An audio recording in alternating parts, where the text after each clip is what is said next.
In this video, we're going to be breaking down the Season 5 support tier list, showcasing the best and worst supports that you should be playing or avoiding this season. But if you enjoy the content, do me a solid and press that subscribe button because I'm so close to 60,000 subscribers, and let's jump right into the video. Now, the first character that we definitely got to talk about is Kiriko. And when it comes down to the support tier list as a whole, I want you to keep in mind that really the power level between the best and worst support is pretty close together. A lot of these supports are really viable and strong, but when we think about viability, we have to think about what characters are viable with what other characters and what compositions. And for that, Kiriko is just top dog. She can go in any composition and still be good. Whether you're playing poke, whether you're playing brawl, whether you're playing dive, it doesn't matter. Kiriko is going to be really powerful in that composition. And in fact, because of her flexibility, she oftentimes will push and create what is the strongest composition. And if you just think about what is the best comp that is being played in the pro level or at the pro level, Kiriko is in it. Or if Kiriko didn't exist, those compositions would be fundamentally different. And really, Kiriko is incredibly powerful for rank play as well. You have to learn the proactive cycles of Kiriko, the ability to go out, take an off angle, deal damage, and come back to your team safely. Super powerful. And really, Kiriko is kind of just that perfect character that I think is a great hero to have in your pool, even if you don't main her, because she's very hard to get farmed and punished, and she has a lot of tools to defend herself or run away. All these reasons combined, I'm putting her in the S tier. You just really can't beat that versatility. Now, the next character on this list is Zen. And Zen's a character that I'm very surprised didn't actually get a nerf going into this next patch. This means that Zen mains, you won big time. This character is really strong. And especially as we move into a meta that has characters like Cass and Hanzo, and even Mei that can punish characters like Sombra and Tracer, Zen is gonna get more value just being able to not get harassed nearly as much. Although he does synergize pretty well with Tracer and Sombra, I do think that overall, the meta and the meta shift that we're being pushed in favors Zen. Now, this isn't all sunshine and rainbows for Zen, because I do think that you can't play him in every composition, right? He's not nearly as versatile as Kiriko, but against the compositions that you want to play him against, and with certain compositions, like certain styles of dive and certain styles of poke, I think he's really strong.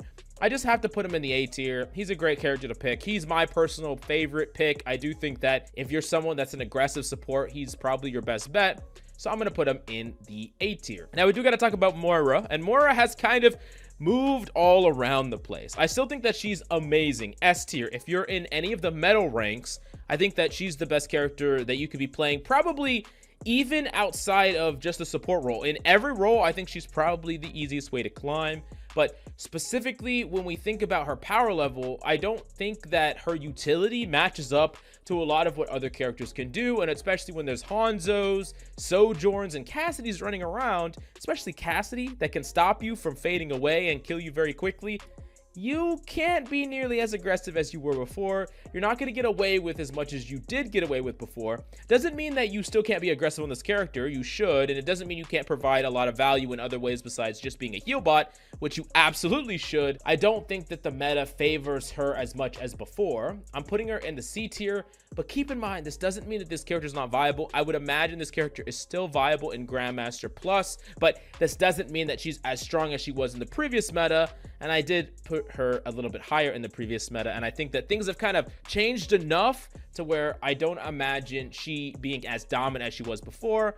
Still perfectly playable, but maybe not the slam dunk that she was before. Now, we do got to talk about Brig, and I do think that Brig stocks have gone way up this season when you have characters like Cassidy that are worth protecting, worth bodyguarding. I mean, already Ana and Brig together were just, it's an amazing combo just to stop any dive, because a Brig and an Ana sitting together are just like, they're unkillable by a Tracer, by a Sombra, it doesn't matter. And now if you keep a Cass alive, you're just completely anti-dive. It's so freaking strong. Brig plus Cass together can kind of just control an entire game around them, and you can really punish heavily a lot of characters with her distancing and Cassie's consistent damage. I really have to give her the A tier. I think Brig has also just been showcasing herself to be super strong with her new ultimate. It all kind of lines up to show that Brig is just really one of the best supports to be playing, and I do think not enough people play her. She is super strong right now, and she definitely has the win rate to back it up. Next off, we do got to talk about Mercy. I think Mercy is great. There are a lot of characters that are worth pocketing. Characters like Sojourn, characters like Ashe, Echo, Pharah. These characters really make Mercy better. The more these characters see play, Mercy becomes better. And of course, if you have someone that you can rely on that plays these characters, Mercy is always going to be dominant in the metal ranks of play. Just amplifying the effect of one DPS that's really, really good is going to be better than, you know, trying to do your own uncoordinated thing most of the time. Now, I do think that Mercy will always suffer from the fact that she's just not able to bring as much value utility-wise at the highest ranks of play as some of these other options. There's just so many strong supports. I mean, Ana, all that utility, Zen, Brig, Kiriko, there's so much good utility, and it's really hard to push that aside for what Mercy can do. I don't think that Mercy does anything wrong. I just think that those characters do some really strong things, and this is kind of why I'm going to put Mercy in the B tier. But this is why when I say that Moira and Mercy are C and B, this doesn't make these characters bad by any means. I think that this difference between C and S is closer in the supporting catalog than any of the other roles, because almost all the supports are good in one way or another. It's just about what they bring to the table, and does that line up with the composition you're playing. There are some comps that I wouldn't want to play a Mercy in at all. Like, if I was playing like Queen, Tracer, Sombra, then no, I wouldn't want to be playing a Mercy.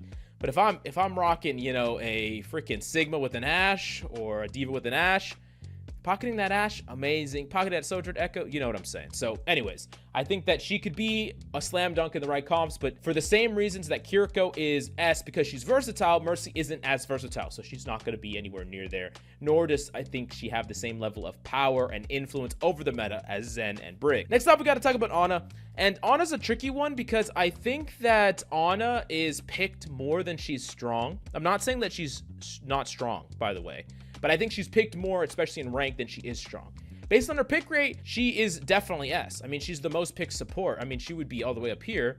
But based on her power level and pro play, she's probably more like low A. So she's probably a bit weaker than these characters based on her power level, but based on her pick rate, she deserves S, and you'll see her almost every single game, either on your team or on the enemy team or both.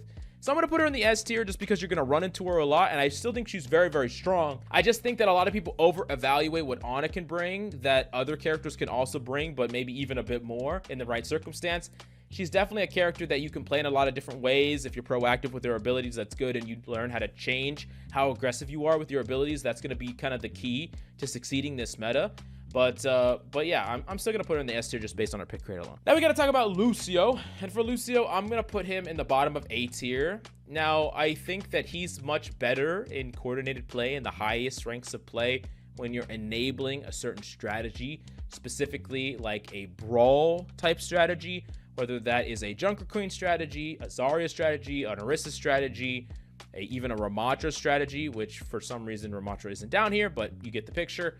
I do think that Lucio is kind of that role filler. So while in ranked, it's kind of weird because sometimes you want to go like above and beyond and get a little cheeky and get some kills yourself and, you know, do some flanks and stuff like that. It's a little bit hard to do, or at least harder than some of these other characters, like especially these three up at the top.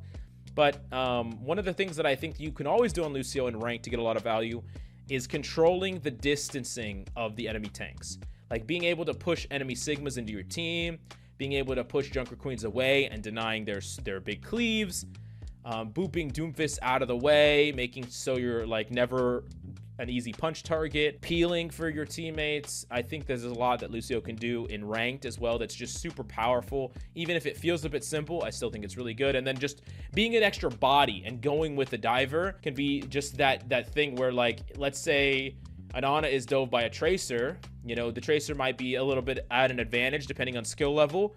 But if the Lucio was with the Tracer going after the Ana, now her chances of winning that duel drops dramatically. So just being able to apply another body to a duel. Of course, Kiriko could do that too, and that's one of the reasons why she's so strong, but I think Lucio, a bit underrated, plus his ultimate is super, super powerful. Next up, we do got to talk about Baptiste, and Baptiste is really strong. He works very, very well in poke compositions, although I don't think he's necessarily as good as a character like Zen, but you could play Bap Zen, and sometimes it's going to be Zen Mercy instead, so He's not going to be like a guaranteed pick, but I think he's very, very good. And then, of course, in Brawl compositions, he is good. However, I think there's a lot of competition in that spot. Normally, Brawl compositions are going to be with, like, Lucio Kiriko or even Lucio Ana, because especially in ranked, being able to nano, like, a Zarya, a Junker Queen, or a Ramatra is just super, super strong.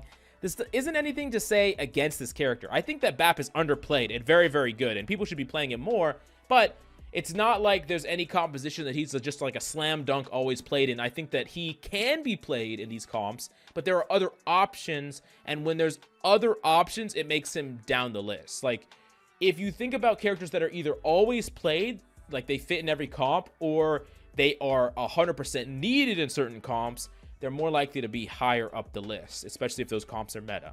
So I'm going to put him here. I think he's really, really good, and, you know, like I said, realistically, I think like you could squish all 5 of these characters in the S tier and then these 3 in the A tier, and you just have like S and A, and that's it. I think you could realistically do that, but yeah, I think this is a little bit more fair. All these characters are good. They're all viable in a way that the other roles are not, so definitely keep that in mind. But if you agree or disagree with my list, and let me know down below what ability you would give the next support in Season 6. Thank you so much for coming by, and I'll see you next time.